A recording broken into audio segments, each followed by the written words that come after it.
paz do Senhor para todos os ouvintes, bem-vindos à nossa querida Escola Bíblica Dominical. Hoje estamos iniciando mais uma lição, a lição número 6, cujo título é Os Dons de Poder. E para que Deus nos abençoe nesse estudo, nós vamos fazer uma breve oração. Querido Deus que estás nos céus, nós nos inclinamos perante Ti nesta manhã e pedimos uma bênção especial para o estudo da Tua Palavra. Abençoa a ministração e cada ouvinte, que estes ensinamentos possam enriquecer a nossa vida espiritual, em nome de Jesus. Então, estamos estudando a lição número 6, os dons de poder. Nós agora, nessas 3 últimas lições, estamos falando sobre os dons de Deus, dádivas de Deus, capacitação de Deus para que nós exerçamos a obra do Senhor e cumprimos o ID de Jesus. Ele mesmo que nos manda a trabalhar, o Espírito Santo nos capacita a fazer a obra do Senhor. Queremos lembrar já de imediato que o Espírito Santo dá os dons e Jesus dá o ministério. Então a Trindade trabalha harmoniosamente nesse sentido para nós sermos usados por Deus em todo momento para a expansão do Evangelho.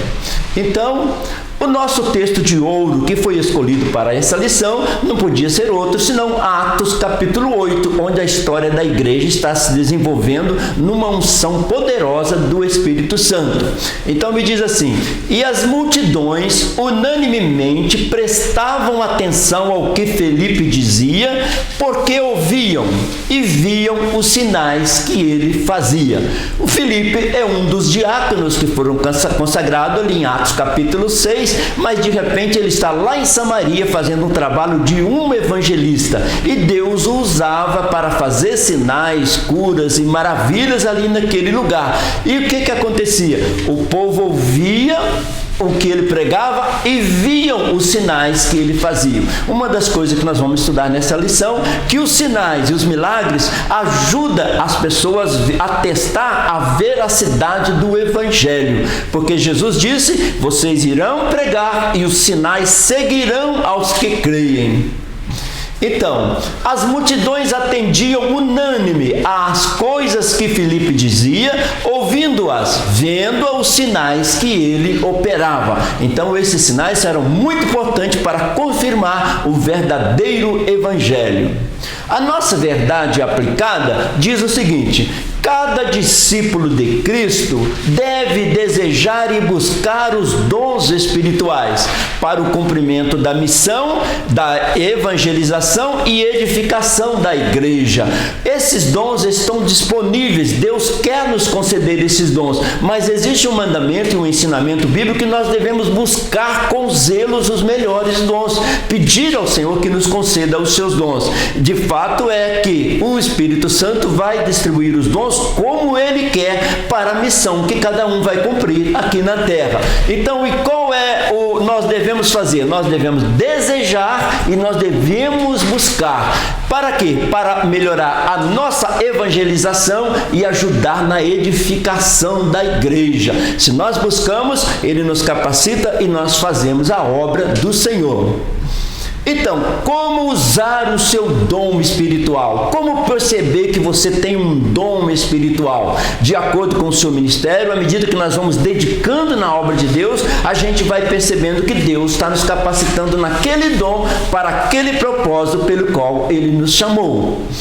Então, o nosso texto de referência está em João 14 e Hebreus 11. Diz assim: na verdade eu vos digo, que aquele que crer em mim também fará as obras que eu faço e as fará maiores do que estas, porque eu vou para meu Pai, e tudo quanto pedirdes em meu nome eu o farei, para que o Pai seja glorificado no Filho. Hebreus 11. Ora, a fé é o fundamento das coisas que se esperam e a prova das coisas que não se veem. Ainda em Hebreus. Ora, sem fé é impossível agradar-lhe, porque é necessário que aquele que se aproxima de Deus creia creia que Ele existe e que é galardoador dos que o buscam. O nosso texto de referência é muito claro que Deus quer que nós façamos as obras dele e que Ele pode nos capacitar a ir desenvolvendo a nossa fé. À medida que vamos trabalhando, vamos orando pelas pessoas, vamos pregando,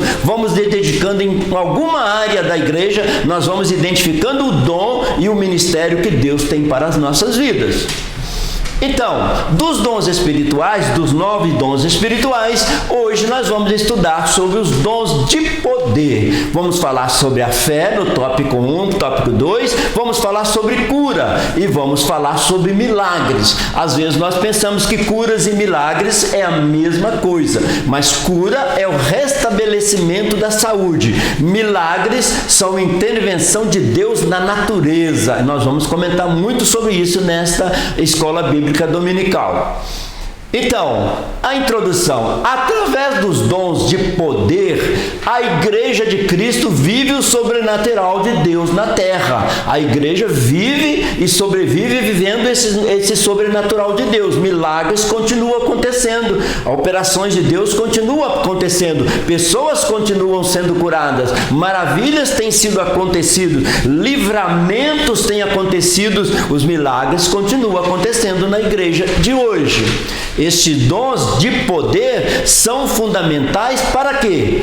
A igreja não se apoie na capacidade dos homens, mas no poder de Deus. Então nós vamos entender, ou que nós usamos os dons, ou que os dons nos usem para a obra do Senhor. Então é preciso que nós não nos apoiemos em nós, em nossa capacidade. Tudo sobrenatural que acontecer através de nós ou em nós será pela misericórdia e pelo poder de Deus. Por isso esses 3 dons que vamos estudar hoje fala de dons de poder, de ação, de algo extraordinário e sobrenatural que acontece na vida do cristão. Então, os dons de poder. Os dons de poder, fé, curas e milagres. Esse aí. Os dons de poder são concedidos aos servos de Deus para, de forma elevada, proclamar a glória de Deus. Quando uma pessoa está doente e é curada, a glória de Deus é manifestada ali naquela cura. Quando um milagre acontece, a glória de Deus é manifestada ali. Porque toda vitória do cristão promove a glória de Deus. Esses dons que Deus nos concede está visando nós glorificarmos a Deus e atestar que o Evangelho é verdadeiro. Então, ponto 1. Dons relacionados ao poder. Esta é a nossa lição deste domingo. Deus demonstra o seu poder de muitas maneiras, e é muito importante isso, que Deus trabalha com a sua multiforme. Deus trabalha de diversas formas e nós precisamos compreender isso, porque Deus nos usa de diversas maneiras. A presente lição enfatiza tal demonstração por intermédio de 3 dons que encontramos na relação apresentada por Paulo na sua carta aos Coríntios. Então, quais são esses dons? O dom da fé, dons de curar e operação de maravilhas. Então veja que os dons de curar e operação de maravilhas, eles estão interligados com o dom da fé. Eles são frutos de uma fé destacada, de um dom sobrenatural, de uma fé diferente que nós vamos estudar aqui a seguir. Então, não esquecer que a Bíblia tem todo o poder, ainda que nós pregamos, ainda que nós anunciamos, mas quando nós falamos a palavra de Deus, quando nós pronunciamos os versículos da Bíblia, ele tem um grande poder de acontecer maravilhas com a própria palavra de Deus. Lembra do centurião que procurou a Jesus? Ele disse, o meu servo está doente, e Jesus disse, eu irei para curá-lo. Ele disse, eu não sou digno que entreis embaixo do meu telhado, mas dize uma palavra e ele será curado. A própria palavra tem poder. Quando nós pronunciamos os versículos da Bíblia, ela não volta vazia, ela faz aquilo que lhe apraz. Então, os estudiosos têm identificado este grupo como dons de poder. Não está falando de elocução, de pregar bem ou não pregar, mas está falando de uma realização de um sobrenatural. Esses dons são também identificados como os dons de ministério à igreja e ao mundo. Então, esses dons, por exemplo, os dons de curar, Deus faz maravilhas, e isto para a igreja e para o mundo. Lembra que Jesus curou 10 leprosos? Jesus curou 10 leprosos, 9 continuaram a sua vida normal, 1 voltou para agradecer. Ele disse: onde estão os 9? Então, esses dons que Deus nos usa também pode curar e abençoar outras pessoas. Aí, aquele que voltou, Jesus disse: a tua fé te salvou. Ele recebeu não só a cura, mas a salvação da sua alma. Esses dons estão disponíveis para a igreja, para que nós oremos por todos, crentes e não crentes, para que Deus faça o sobrenatural na vida deles. Assim, são dons que capacitam os membros do corpo de Cristo a agir sobrenaturalmente para a igreja e para os que não são da igreja. Deus usa os teus filhos. Então, conclusão: Deus pode conceder aos seus servos o dom da fé, dons de curar e operação de maravilhas. Veja que a fé vem em primeiro plano dos 3 dons, mas sempre de acordo com a sua vontade e graça. A Bíblia diz que o Espírito Santo distribui os dons de acordo com a vontade de Deus. Os dons de poder contribuem para legitimar a pregação do Evangelho. Tem muitas pessoas que ouvem o Evangelho, mas quando vê sinais acontecendo, aí elas chegam mais próximas de Deus. Lembra do nosso texto áureo? Eles prestavam atenção em Filipe porque via os sinais que Filipe fazia. Agora, a pregação do Evangelho deve ser clara para levar as pessoas a aceitar Jesus como seu Salvador. Então, 1.1, o dom da fé. Agora nós vamos falar dos tipos de fé e vamos comentar um pouquinho sobre cada um desse tipo de fé. É indispensável considerar que a fé, como um dom, é diferente da fé natural. Existe uma fé natural que existe em todas as pessoas.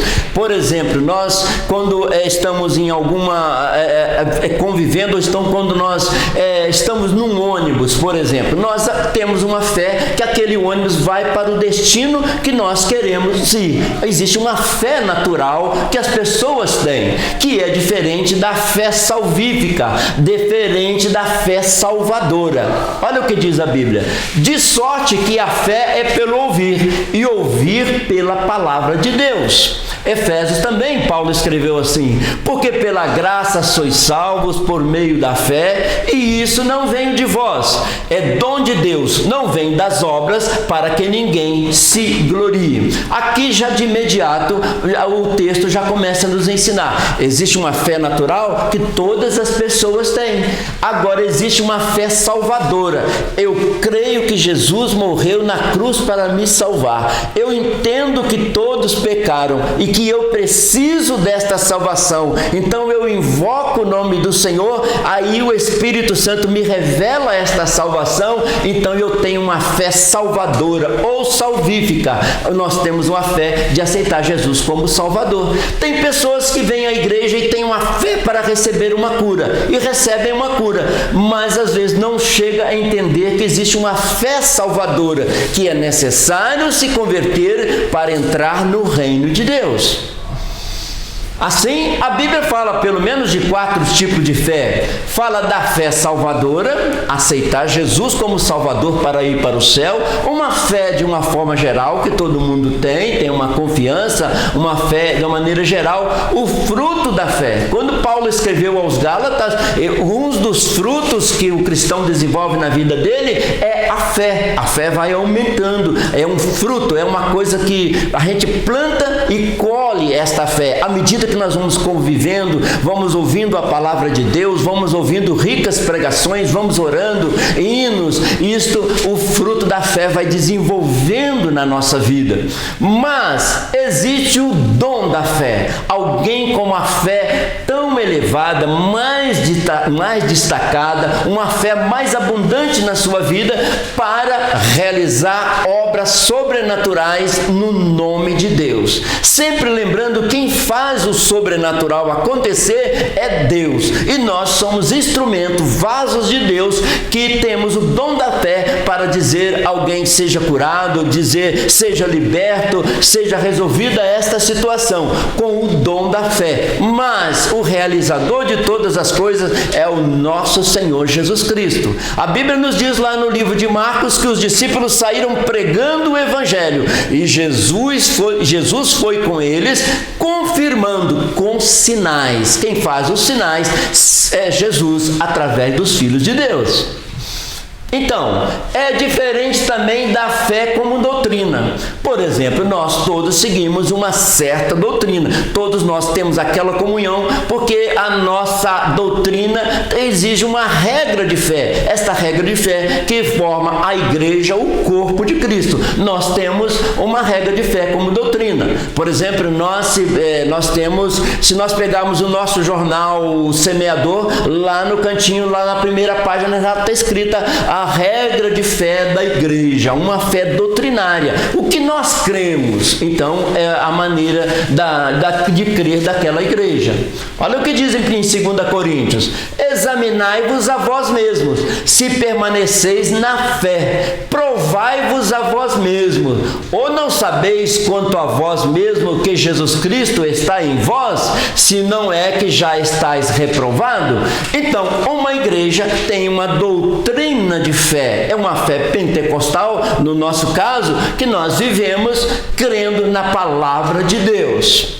É diferente também da fé vista na carta aos Gálatas, como virtude do fruto do Espírito.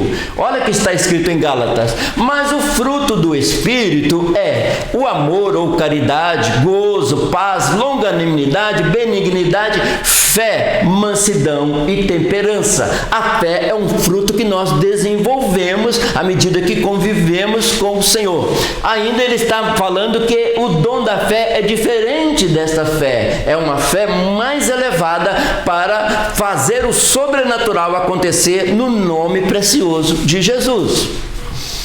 Então, o que é o dom da fé? Que é o nosso assunto de hoje. Até agora nós vimos alguns tipos de fé: a fé salvadora, a fé natural, a fé como fruto do Espírito, e agora nós vamos ver sobre o dom da fé para realizar coisas sobrenaturais no nome de Jesus.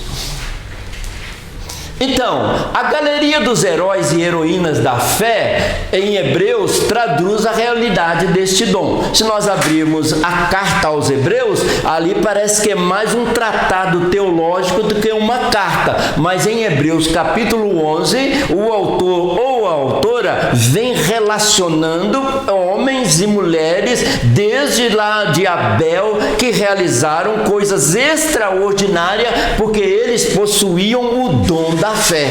Não era uma fé comum como as outras pessoas. Eles tinham fé suficiente para ver o natural, o sobrenatural. E isto é o dom da fé.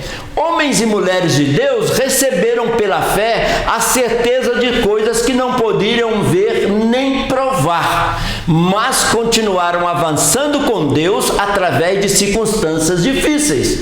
Por exemplo, se Deus manda Noé construir uma enorme arca quando não havia nem chuva num lugar seco, e dizendo que havia um dilúvio, haveria de acontecer um dilúvio, e isto Noé tinha o dom da fé de realizar coisa sobrenatural pela fé no poder de Deus. Aí agora estamos falando do dom da fé, de que difere dos outros tipos de fé. Então, por exemplo, os heróis da fé. Nós vamos encontrar muitas pessoas do passado, heróis e heroínas da fé, que exercitaram um dom, viram maravilhas acontecer. Enoque foi trasladado, arrebatado pela fé, e José foi governador do Egito por causa de uma fé. Moisés, Deus usou ricamente por causa do dom da fé. Por isso, o escritor ou a escritora de Hebreus faz questão de relacionar essas pessoas que realizaram sobrenatural pela fé, pelo dom da fé em nome de Jesus. Então, dessa forma, o dom da fé possibilita ao crente receber um poder sobrenatural e fazer o uso em momentos que só a intervenção divina pode mudar as circunstâncias. Então, ele com o dom da fé, tipo, vamos lembrar, Moisés toca nas águas e as águas do Mar Vermelho se abrem. E logicamente que as águas não foram abertas pelo poder de Moisés, mas pelo poder de Deus que agiu na vida de Moisés pelo dom da fé que ele possuía. Então, a fé que moveu Noé, um pregador da fé, uma obra da fé e uma obediência da fé. Deus disse: construa uma arca, porque haverá um dilúvio. O dilúvio também precisava de acontecer. O mundo estava tão contaminado com o pecado que Deus precisava de lavar a terra, purificar a terra e salvar numa arca uma família de pessoas justas diante de Deus. Então, Noé foi obediente, usou a fé e pregou também antes do dilúvio. Tudo porque ele possuía o dom da fé. Então, 1.2, a fé especial milagrosa. Agora vamos falar dos milagres. Como visto no tópico anterior, se trata de uma manifestação do Espírito Santo que não é conferida igualmente a todas as pessoas. Todos temos a fé salvadora, temos a fé natural, temos o dom da fé, mas existem pessoas capacitadas com um dom da fé muito mais extraordinário para ver coisas maravilhosas, um dom de poder. Olha o que diz Paulo aos Coríntios: mas a manifestação do Espírito é dada a cada um para o que for útil. Esses dons, Deus está visando a fazer aquilo que é bom, aquilo que é útil. E a outro, pelo mesmo Espírito, a fé. E a outro, pelo mesmo Espírito, os dons de curar. Então, o dom da fé é dado pelo Espírito de Deus. E a pessoa descobre que tem o dom à medida que vai trabalhando, dedicando para o Senhor. À medida que vai orando e vendo coisas acontecerem. Então, a fé que opera milagres, uma fé diferente.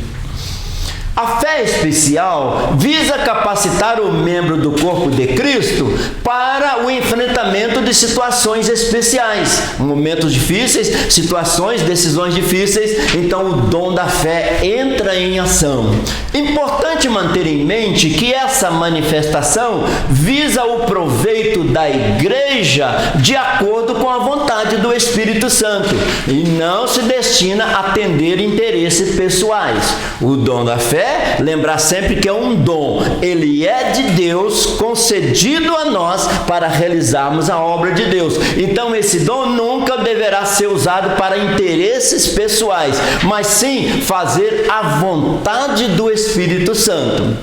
Olha que Paulo escreveu aos Coríntios: mas a manifestação do Espírito é dada a cada um para o que for útil, mas um só e o mesmo Espírito opera todas as coisas, repartindo particularmente a cada um como quer. O dom é de Deus, concedido a nós para realizar a vontade de Deus, e ele reparte como quer. E como nós não sabemos como Deus vai distribuir esses dons, a Bíblia nos orienta: buscai com zelo os melhores dons. Que esse trimestre que estamos estudando sobre os dons de Deus, que nós possamos despertar a busca desses dons espirituais, batismo com o Espírito Santo, renovação, esses dons de poder, dons de elocução, dons de profecia, que nós aproveitemos que estamos estudando e busquemos esses dons no nome de Jesus. Pela fé você verá o impossível acontecer. Pela fé você verá o impossível acontecer. O impossível é o sobrenatural. O impossível é o milagre. E não tem explicação. Milagre não tem explicação. Se explicar, não é milagre. Por isso a fé faz o impossível acontecer. Então, o objetivo desta fé autêntica não é conseguir o que desejamos, mas realizar a comissão de Deus, aquilo que Deus nos chama a fazer. Então, esse dom da fé não é para as realizações pessoais, mas sim para fazer aquilo que Deus está nos orientando. Lembrar também que Jesus comissionou a igreja dizendo, olha, Jesus enviou os seus discípulos a pregar o Evangelho. E o que ele disse? Marcos 16:15, ele disse-lhes, ide por todo o mundo e pregai o Evangelho a toda criatura.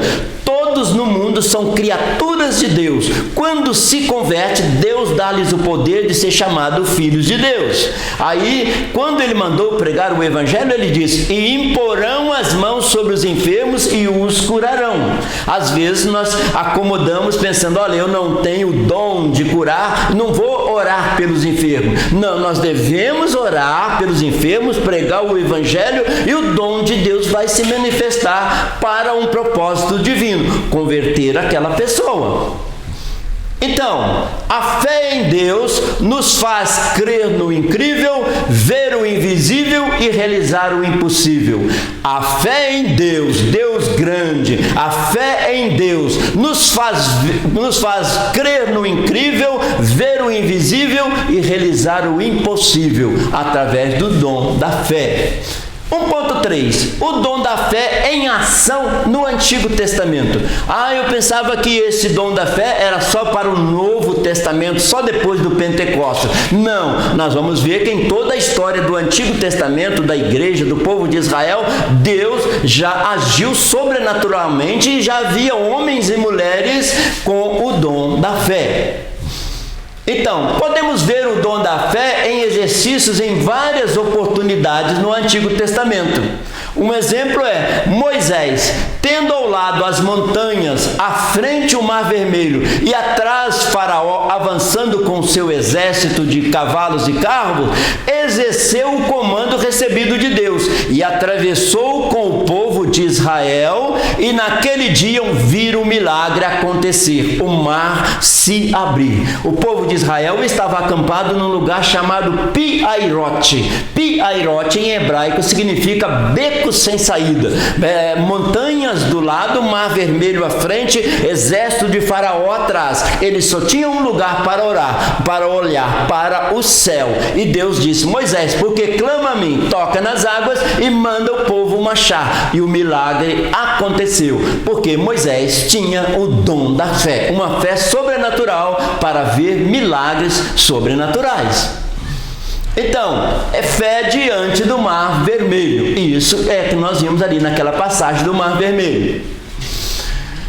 Olha aí em Êxodo 14, explicando exatamente essa passagem. Moisés, porém, disse ao povo, não temais, estai quietos e vede o livramento do Senhor, que hoje vos fará, porque aos egípcios que hoje vistes, nunca mais vereis para sempre. O Senhor pelejará por vós e vos calareis. Então disse o Senhor a Moisés, por que clamas a mim? Diz aos filhos de Israel que marchem, e tu levanta a tua vara e estende a tua mão sobre o mar, e fende-a, para que os filhos de Israel passem pelo meio do mar em seco. Então, quando Deus disse para Moisés, por que clamas a mim? Deus quis que Moisés trouxesse a lembrança que aquele cajado lá no Monte Horebe, Deus já fez um milagre ali. Já mostrou também lá no Egito que aquele cajado seria o instrumento que ele ia usar para abrir o Mar Vermelho. Diante da situação, em Pi-Hairote, beco sem saída, Deus abriu o mar e fez algo extraordinário.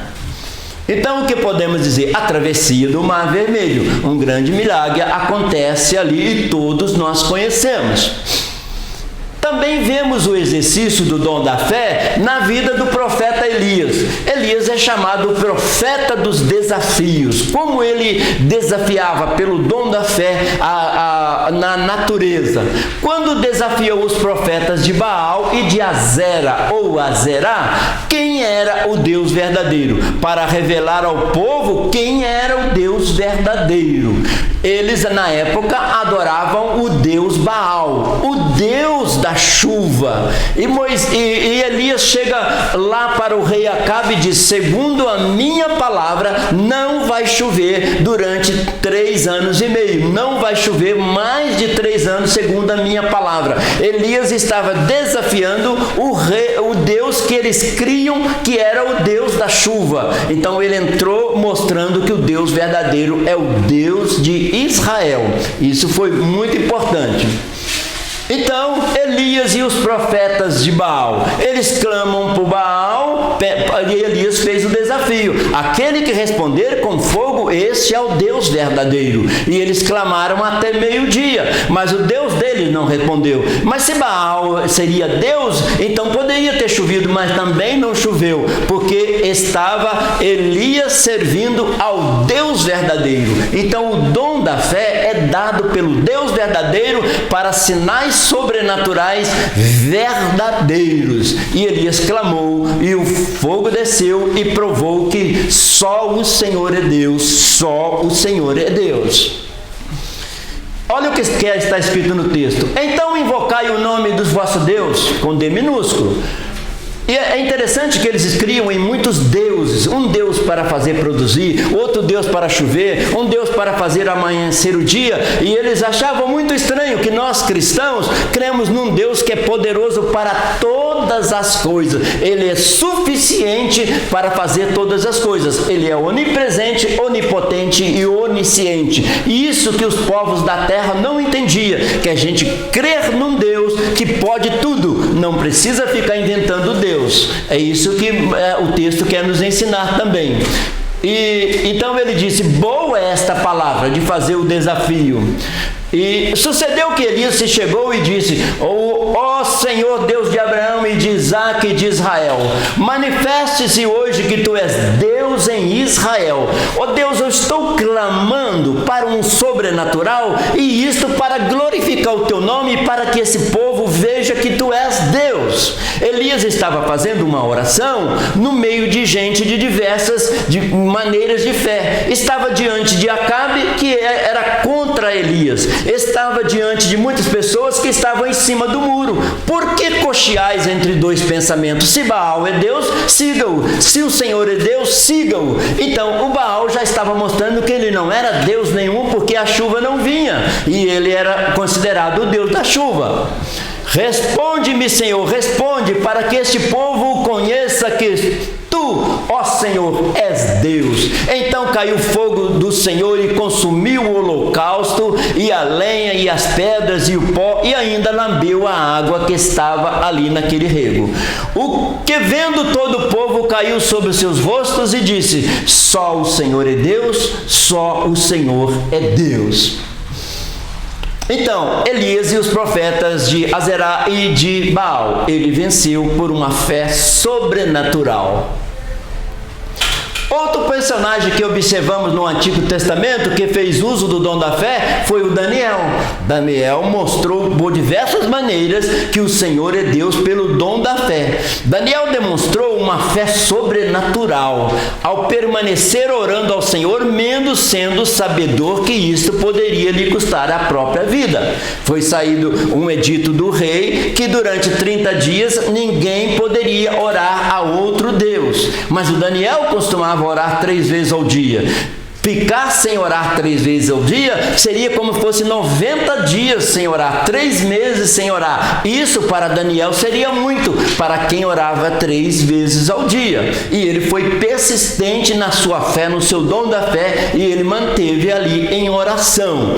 Ele abriu a janela voltada para Jerusalém, já que ele não podia estar lá em Jerusalém no templo, porque ele estava ali como escravo, apesar de ser uma pessoa muito chegada ao rei, trabalhando e tudo, ele não podia estar no templo. Ele abriu a janela em direção ao templo e continuou orando ao Deus, mesmo tendo um edito contra qualquer tipo de oração naquela época. Então estes homens disseram: nunca acharemos coisa alguma contra este Daniel. Os invejosos de Daniel sabiam que ele era uma pessoa íntegra. Nunca acharemos ocasião contra este Daniel, se não a procurarmos contra a lei do seu Deus. Daniel, pois, quando soube da escritura que estava assinada, entrou em sua casa. Ora, havia no seu quarto janelas abertas da banda de Jerusalém, e 3 vezes no dia se punha de joelho, orava e dava graças a Deus diante do seu Deus, como também antes costumava fazer. Daniel não só pedia, mas também dava graças a Deus, agradecia. Ele sabia fazer uma oração maravilhosa. Da minha parte é feito aí sim, uma vez que Daniel foi firme na sua oração, ele passou pela prova da cova dos leões e dali ele glorificou o nome de Deus. Da minha parte é feito um decreto pelo qual em todo o mundo do meu reino os homens tremam e temam perante o Deus de Daniel, porque ele é um Deus vivo e para sempre permanece, e o seu reino não se pode destruir, e o seu domínio é até o fim. Daniel continuou na sua fé, tendo um dom da fé, que Deus era poderoso para agir sobrenaturalmente, e Deus agiu sobrenaturalmente, e o rei e o seu reino reconheceu que o Deus de Daniel é o Deus verdadeiro. Então, o que teria acontecido se Daniel tivesse cessado de orar? Ele não tinha glorificado a Deus, e ele glorificou e mostrou para o reino todo que o Deus dele, o nosso Deus, é o Deus verdadeiro.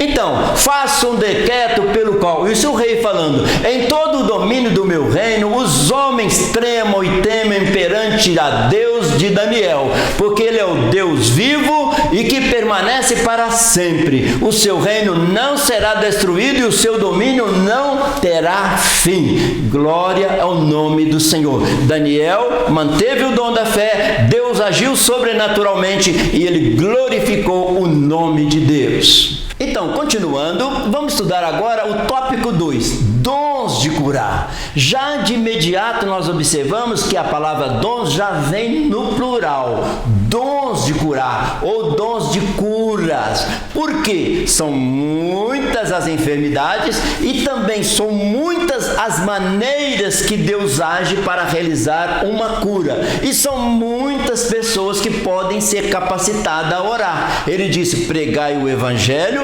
porão a mão sobre os enfermos e os curarão. É uma ordem de Jesus. Então a palavra dons aparece no plural, porque a multiforme sabedoria de Deus reparte para nós esses dons de curar, e Deus pode curar todo tipo de enfermidade pelo poder do dom que Ele nos concede.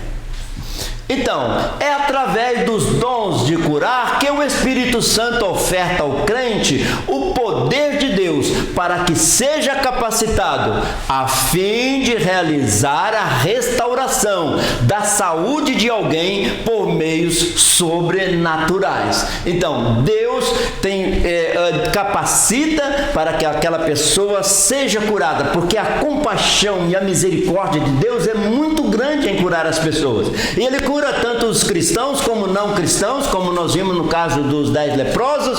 Ele cura e Ele capacita os seus filhos com esses dons de curar, porque Deus não quer ver ninguém doente. Segundo propósito, Deus é glorificado e crido porque Ele realiza milagres. Então, dons de curar. Lembra do cego de nascença? Jesus fez o lodo, enviou que ele fosse ao tanque de Siloé se lavar e ele voltou vendo. Jesus tocou em seus olhos e sobrenaturalmente ele foi curado no tanque de Siloé. O tanque de Siloé significa o enviado. Quando Jesus envia o cego ao tanque de Siloé, ele queria dizer, como esta água vem enviada lá de longe, passa debaixo da muralha para chegar no tanque de Siloé, eu também vim do céu, vim de longe para estabelecer curas e libertar o povo do pecado. Então, 2.1, a razão de ser conhecido como dons de curar. Agora vamos explicar isso aí para vocês. Podemos constatar que na Bíblia, que esse dom se encontra no plural, devido às duas palavras no original serem expostas desta maneira. Lá está no plural. Situemo-nos de que no texto grego a expressão inteira se encontra no plural. Olha o que está escrito em 1 Coríntios: e ao outro, pelo mesmo Espírito, é dado a fé. Ao outro, pelo mesmo Espírito, aí ele vai no plural, os dons de curar. Deus, sabendo da grande necessidade da humanidade ser curada, então ele fala dos dons de curar. Se há diversas enfermidades, há uma diversidade de operação e de maneira de Deus curar as pessoas. Se nós formos perguntar às pessoas, cada um vai dizer: eu recebi uma cura desta forma ou daquela outra forma, porque são dons de curar. Então, um dos exemplos muito conhecidos era a mulher do fluxo de sangue. Ela foi curada porque tocou na orla do vestido de Jesus. Outro foi curado porque Jesus impôs as mãos. Outro foi curado à distante. Jesus só falou a palavra e curou uma pessoa distante. A maneira de Jesus curar é muito diversa para atender todas as necessidades. Então, parece que ninguém recebe o dom exclusivo de cura. Pelo contrário, muitos dons de curar estão à disposição para satisfazer as necessidades de casos específicos em ocasiões específicas. Ele volta a falar sobre os dons de curar. Deus quer fazer muitas maravilhas, abençoar muitas pessoas, então ele não se limita a chamar de o dom, mas os dons. Então, ao outro no mesmo Espírito a fé, e ao outro no mesmo Espírito os dons de curar, para que atenda toda a necessidade na diversidade de operações de Deus. Dons de curar é o único dom que se encontra no plural. Já falamos. Sobre o dons de curar, dizemos que é uma capacitação do Espírito Santo para que o crente possa, impulsionado pelo Espírito Santo e debaixo da unção de Deus, realizar curas de diversas enfermidades. Veja então que quem cura não é a pessoa. A pessoa tem o dom e é na unção e no poder do Espírito Santo que a obra é realizada. Então é Deus que continua agindo e fazendo maravilhas. Então, cura divina é a ação de Deus.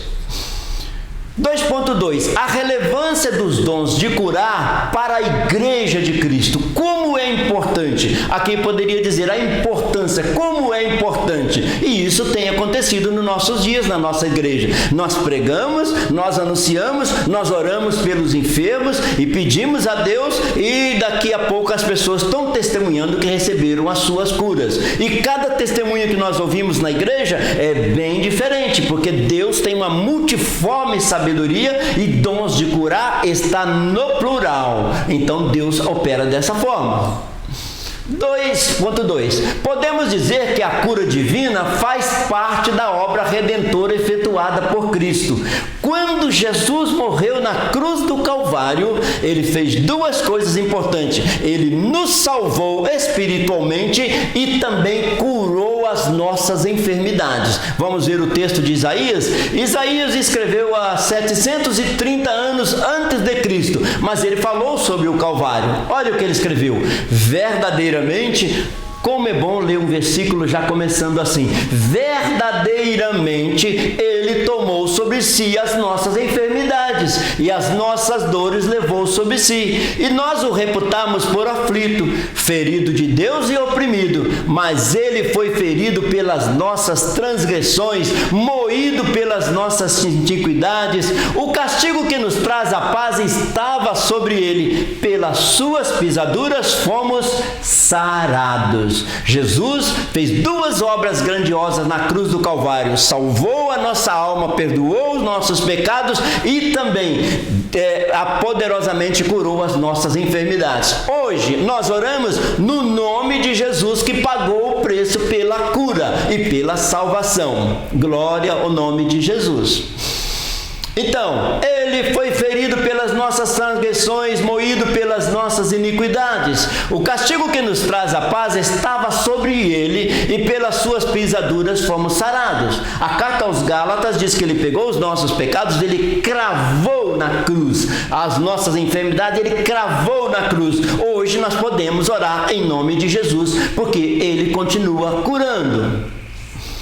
Então, assim, este dom é de extrema relevância na vida da igreja, muito importante. importante, pois ratifica a mensagem do Evangelho, confirma a mensagem do Evangelho, que é poder de Deus para a salvação de todo aquele que crê. Nós pregamos a salvação e ao mesmo tempo que Jesus cura. Olha que Paulo escreveu aos Romanos: porque eu não me envergonho do Evangelho de Cristo, pois é poder de Deus para a salvação de todo aquele que crê, primeiramente do judeu e também do grego, independente da nacionalidade.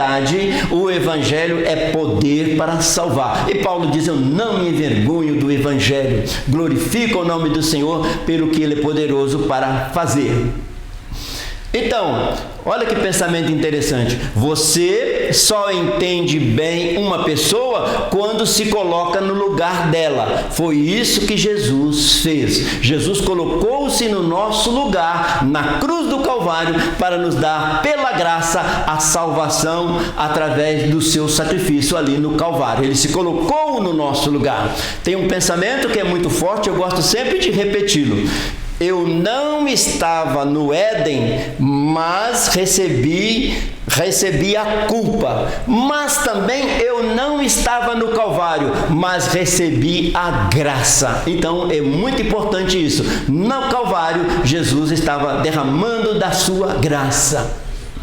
Então, são dons de manifestação de poder sobrenatural pelo Espírito Santo. Sempre lembrando que é o Espírito Santo que age para a cura das doenças e enfermidades do corpo, da alma e do espírito. O homem, corpo, alma e espírito. A salvação, a cura pode agir nessas três áreas da vida da pessoa, para crentes e descrentes. Tem pessoas que recebem cura, mas não têm uma fé salvadora de aceitar Jesus como Salvador, mas Ele abençoa também.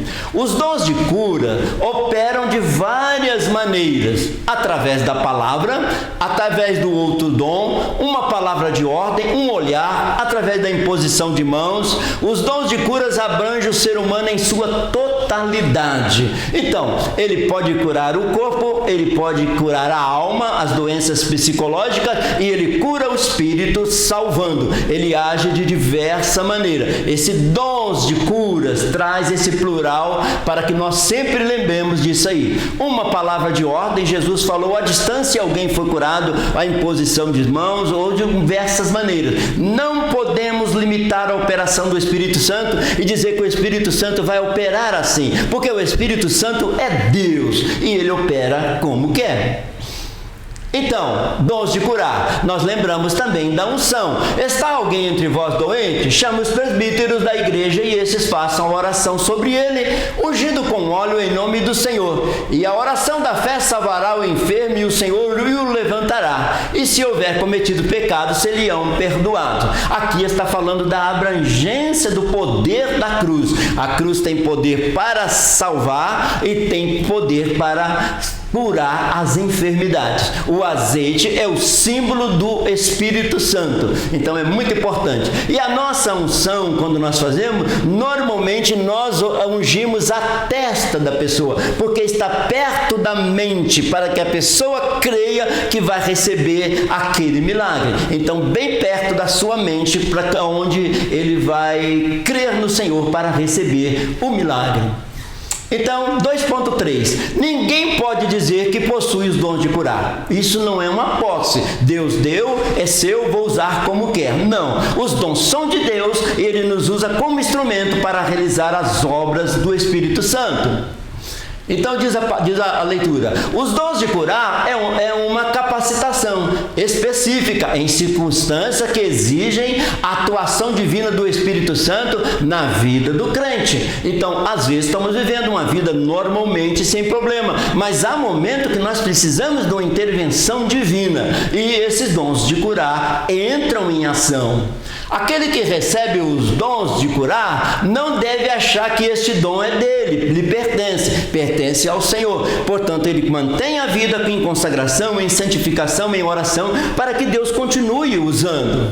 Devemos deixar que o Espírito Santo atue através de nós com o intuito de agradar ao Senhor e não a nós mesmos. Se oramos, Deus curou alguém, glória somente a Deus. Então, Quem cura? O Deus que cura. É Deus que cura. A Ele toda a glória. Ninguém pode dizer eu tenho o dom de curar como se esse pudesse ser possuído e ministrado a seu bel prazer. De maneira alguma. É o Espírito Santo que faz a obra. Cada cura necessita de um dom especial. Não a pessoa o dom, mas por meio daquela pessoa para o indivíduo doente. De forma que Deus recebe toda a glória, toda a glória. Deus é quem cura. Então ele está dizendo que os dons de curar não é apenas um dom, é uma manifestação não de acordo com aquela pessoa que está orando. Aquele que está recebendo a oração intercessória, qual é a necessidade dele? Então os dons de curar vai agir de acordo com a necessidade do enfermo e o vai curar. Entende assim?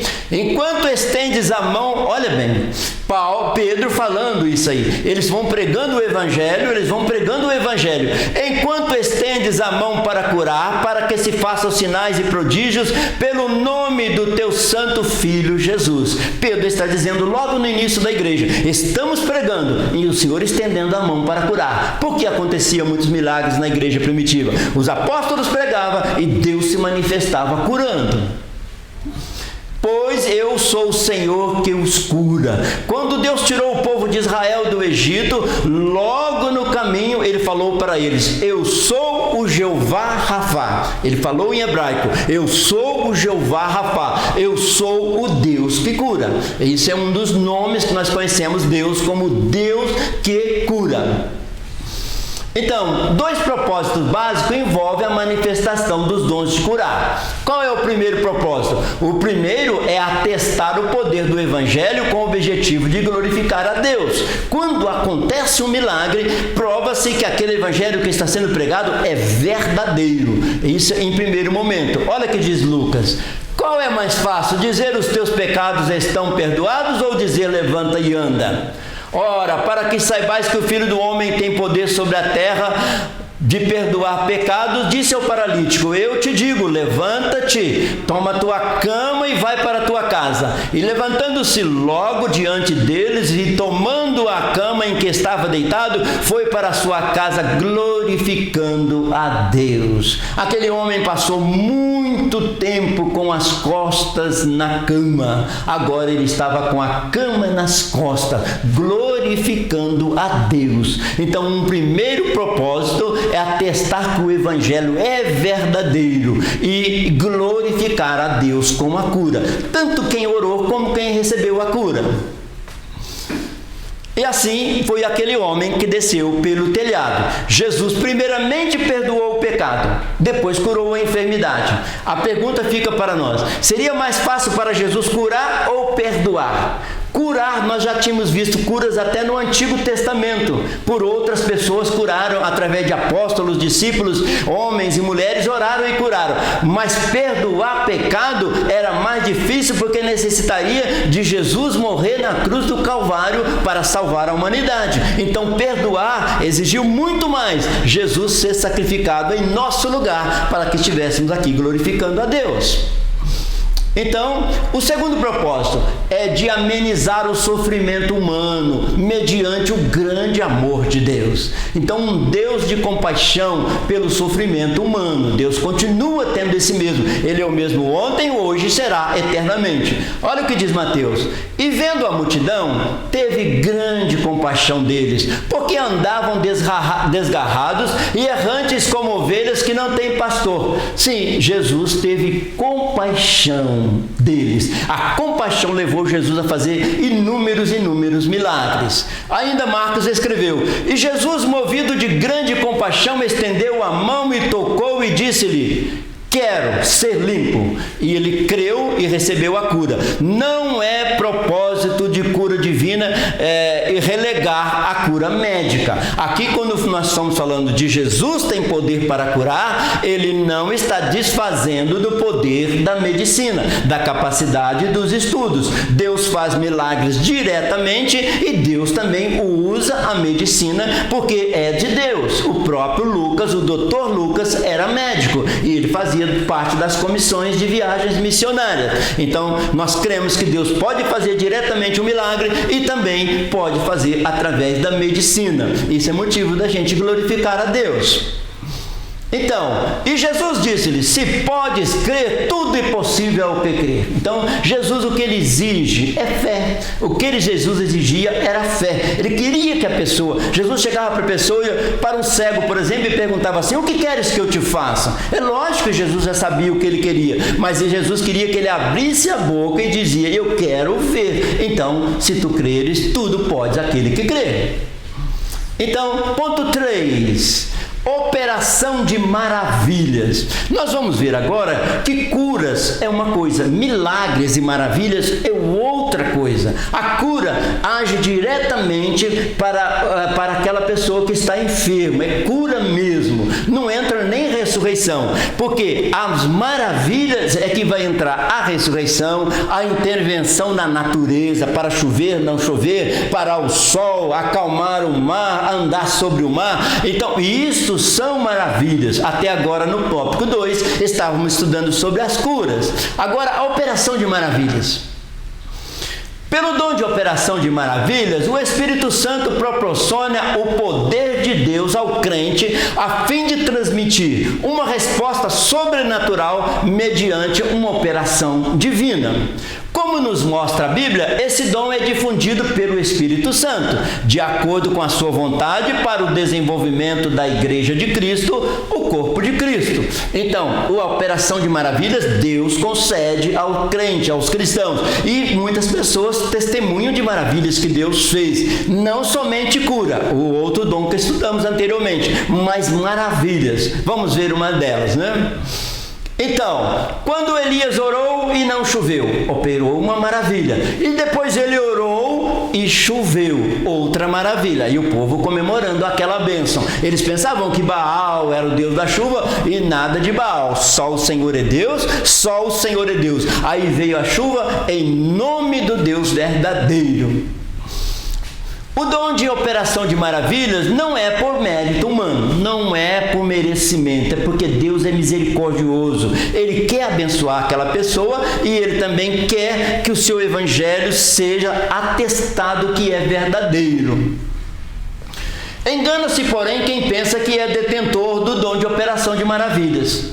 A Bíblia deixa transparecer em suas páginas que esse dom não deve ser apreciado pelo mérito humano, mas sim como uma manifestação do poder sobrenatural que o Espírito Santo pôs à disposição da igreja. Para quê? Para podermos reconhecer que Jesus Cristo tem todo o poder. Então, Deus colocou esse dom à disposição da igreja para sempre nós reconhecermos que Jesus tem todo o poder.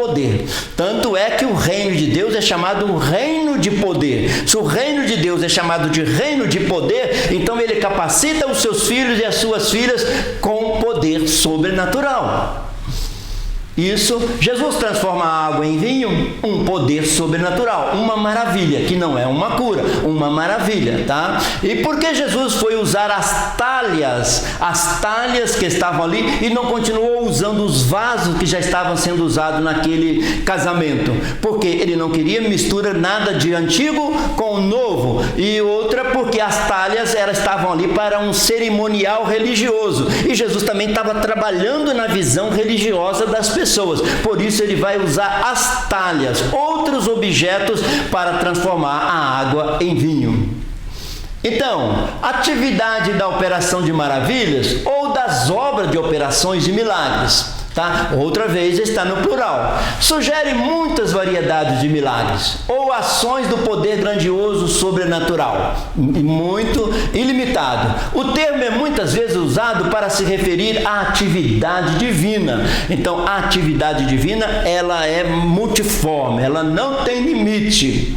Gálatas 3:5 diz assim: aquele, pois, que vos dá o Espírito e que opera maravilhas entre vós e faz pelas obras da lei ou pela pregação da fé. Então, ele quer mostrar para nós que sempre maravilhas vai aparecer no plural, referindo-se a Deus, porque Deus é ilimitado, onipresente, onisciente, onipotente, pode fazer todas as coisas. Então, Jesus ressuscita o filho da viúva de Naim, uma ressurreição. Não está junto com os dons de cura, mas está na operação de maravilhas, quando ele ressuscita o filho da viúva de Naim, muito conhecido esse texto. 3.2. O dom de operação de maravilhas acompanha toda a Bíblia. Nós vamos ver Antigo e Novo Testamento, muitas maravilhas acontecendo. Ao longo dos relatos bíblicos, é possível atestar que Deus opera obras extraordinárias, além do poder de compreensão humanos, enquanto leva adiante o seu perfeito plano. Deus tem um plano para a humanidade e vai realizando manifestações sobrenaturais para realizar o seu plano. O ministério terreno de Jesus foi marcado por operações de maravilhas. Assim como o ministério dos apóstolos está disponível para a Igreja de Cristo até os dias atuais. Antigo Testamento, Deus fez maravilhas. Novo Testamento, usou Jesus para fazer maravilhas e também colocou à disposição da Igreja. Como saber qual é o meu dom? Isso é muito importante. Deus me mostrará o meu dom espiritual na medida em que eu estiver ativamente envolvido. À medida que eu vou orando e vou realizando a obra do Senhor, você vai percebendo que Deus usa naquela área, naquele momento, com aquele dom. Mas é preciso estar ativamente envolvido com a obra de Deus, porque é lá que Deus vai agir. Que tipo de ministério me atrai? O que os outros acham ser o meu dom? Então, as pessoas percebem que a pessoa tem aquele dom, Deus também tem a percepção de passar, a revelar para a pessoa que ela tem aquele dom. Vou lembrar mais uma vez, o Espírito Santo dá o dom, Jesus dá o ministério. Para eu exercer o ministério que Jesus quer que eu exerça, o Espírito Santo me capacita. A Trindade trabalha harmonicamente. O dom de operação de maravilhas parece ter sido uma das credenciais dos apóstolos, mas não era restrito a eles. Então, qual era a credencial? Eles pregavam, Jesus fazia um milagre para confirmar que o evangelho era verdadeiro. Mas isso não era só para eles. Olha o que diz em Romanos. Pelo poder dos sinais e prodígios na virtude do Espírito de Deus, de maneira que, desde Jerusalém e arredores até o Ilírico, tem pregado o Evangelho de Jesus Cristo. Paulo está dizendo, e Paulo não era um dos 12. Paulo veio depois, mas Deus deu a ele o apostolado e Deus realizava milagres e maravilhas através de Paulo. E nós vemos isso no naufrágio do navio, em muitas ocasiões na vida de Paulo, Deus faria maravilha. Por quê? Porque não estava restrita só aos 12. Está disponível para a igreja hoje. Então, usando o meu dom, ore por discernimento, procura ser perceptivo. Primeiro, precisa de orar pedindo o dom. A Bíblia diz, buscai com zelos os melhores dons. Depois, procura discernir qual a área que Deus está te usando.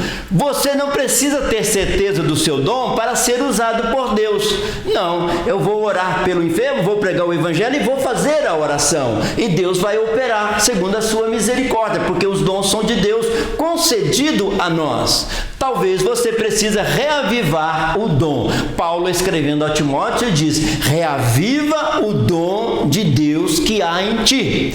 E a Bíblia diz para nós em Romanos também, que os dons de Deus são sem arrependimento. Se uma pessoa foi muito usada por Deus num determinado dom e parou de ser usada naquele dom, é só voltar a buscar com zelo que Deus volta a usar novamente, porque Deus não se arrepende de dar o dom. Então, os milagres sempre acompanham e confirmam a pregação do Evangelho, credenciando os seus operadores como sendo enviados por Deus. Então, a pessoa, quando prega e os sinais acontecem, nós vemos que é uma pessoa de Deus. Olha o que Marcos escreveu. E eles, tendo partido, pregaram por todas as partes, cooperando com eles o Senhor, confirmando a palavra com sinais que se seguiam. Qual era o trabalho dos apóstolos? Pregar, e o Senhor junto fazendo maravilhas. É isso que Deus continua fazendo através da igreja. Isso, entenda e use os seus dons espirituais. Procure, principalmente agora que estamos estudando sobre os dons espirituais, sobre o Espírito Santo, buscar a conviver, para que nós não tenhamos apenas um entendimento teórico, mas busquemos esses dons que estão disponíveis para a igreja.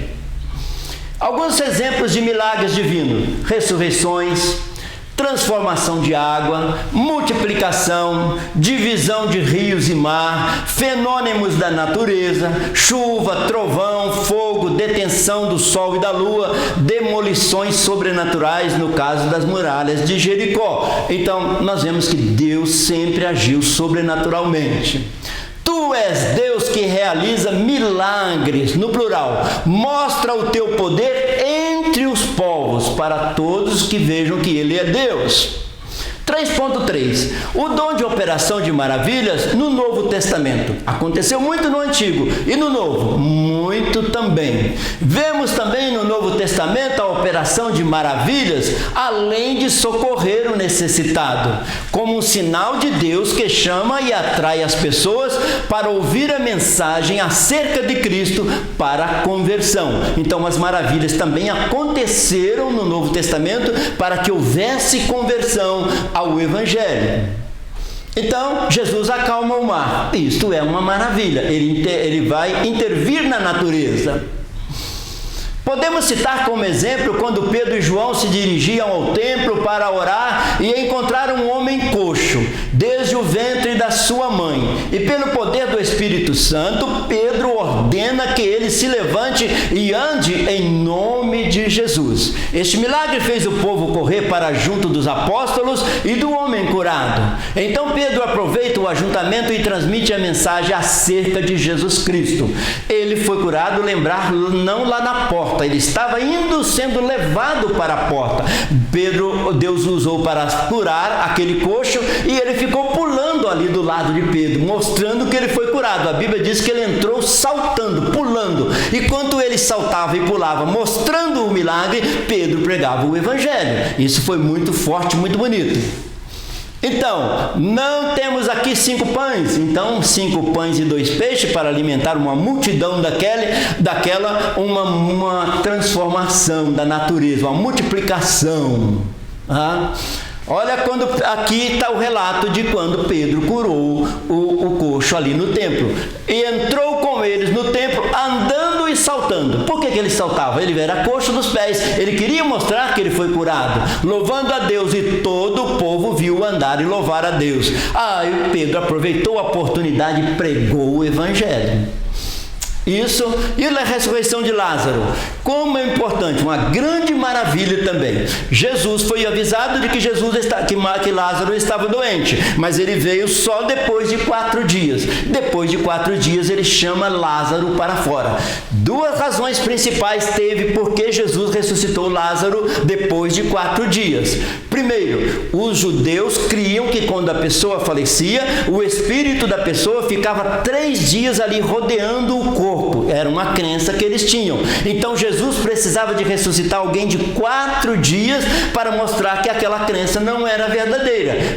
Na hora que a pessoa parte, o espírito passa, a alma, a encontrar com o Senhor. Então ele precisava de ressuscitar alguém de 4 dias. Outra razão, o próprio Jesus também estava perto do dia dele passar pela cruz e pelo túmulo, e ele ia ressuscitar a si mesmo depois de 3 dias. Mas se ele ressuscitou alguém de 4 dias, ficaria mais fácil para crer na ressurreição de Jesus.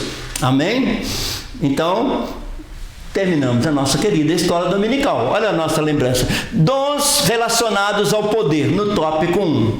Aprendemos que os dons de poder são dons que capacitam os membros do corpo de Cristo a agir sobrenaturalmente, através dos dons de Deus. No tópico 2 nós estudamos os dons de curar. O que aprendemos? Os dons de cura foi um dos dons exercido por Jesus durante o seu ministério terreno. Jesus nos confiou este poder para curar as enfermidades, como parte da missão e pregar o Evangelho. Jesus curou e falou que nós pregássemos e orássemos pelos enfermos. Tópico 3, nós estudamos operação de maravilhas. Agora não se trata de cura, mas uma intervenção na natureza, ressurreição e tudo mais.